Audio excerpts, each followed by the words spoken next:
நாம் வாசிக்கும்படியாக இருக்கிறோம். வாசிங்க. எஸ்தர் எழுதின புத்தகம் 4ஆம் அதிகாரம் 14வது வசனத்தை நாம் வாசிக்கலாம்.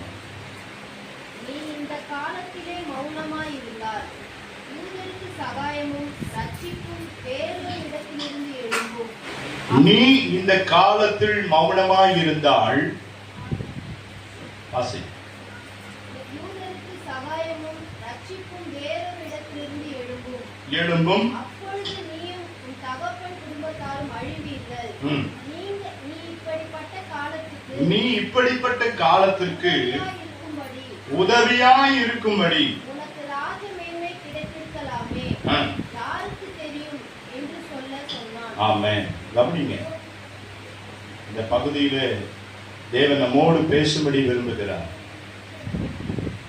நம்மை நாமே ஆண்டவருடைய கரத்தில் நம்மை தாழ்த்துவோம். ஆண்டவரே என்னோடு பேசும், ஆண்டவரே நாம் கேட்போம். நீங்க கேட்கும் போது ஆண்டவர் பேசுவார். அவர் பேசுகிற தேவன். உங்க ஒவ்வொரு சூழ்நிலையிலும் உங்களோடு அவர் உள்ளத்தோடு பேசிக்கொண்டுதான் இருக்கிறார். அல்லேலூயா. கர்த்தருக்கு மகிமை உண்டாவதாக.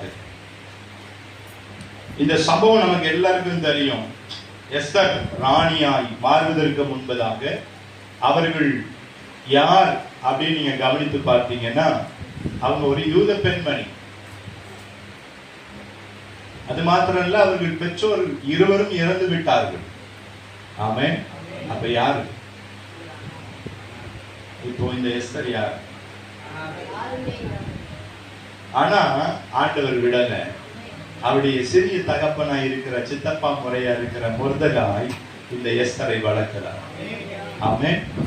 நீங்க இந்த வசனத்தை வாசிக்க வேண்டுமானால் எஸ்தர் 2ஆம் அதிகாரம் 7வது வசனத்தை நீங்க வாசித்தால் நன்றாக புரியும். வாசி. அவன் தன் சிறிய தகப்பான் குமார்த்தியாகிய எஸ்தர் என்னும் அத்சாரை வளர்த்தார்.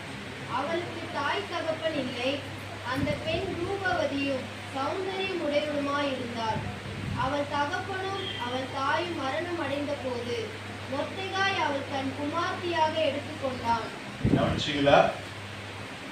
மொர்தெகாய் இவரை என்னவா எடுத்துக்கொண்டாரா? தன்னுடைய குமாரத்தியாக எடுத்துக்கொண்டார். ஒரு காரியத்தை நீங்களும் நானும் புரிந்து கொள்ள வேண்டும். கிறிஸ்துவுக்குள் நீங்களும் நானும் தேவனாலே தெரிந்து கொள்ளப்பட்டவர்களாக இருக்கிறோம். அல்லேலூயா, அல்லேலூயா. கர்த்தருக்கு ஸ்தோத்திரம். யோவான் 1ஆம் அதிகாரம் 12வது வசனம் இப்படி சொல்லுகிறது, அவருடைய நாமத்தின் மேல் விசுவாசம் உள்ளவர்களாய் சொல்லுங்க, அவரை ஏற்றுக்கொண்டவர்கள் எத்தனை பேர்களோ, ஆமென், அத்தனை பேர்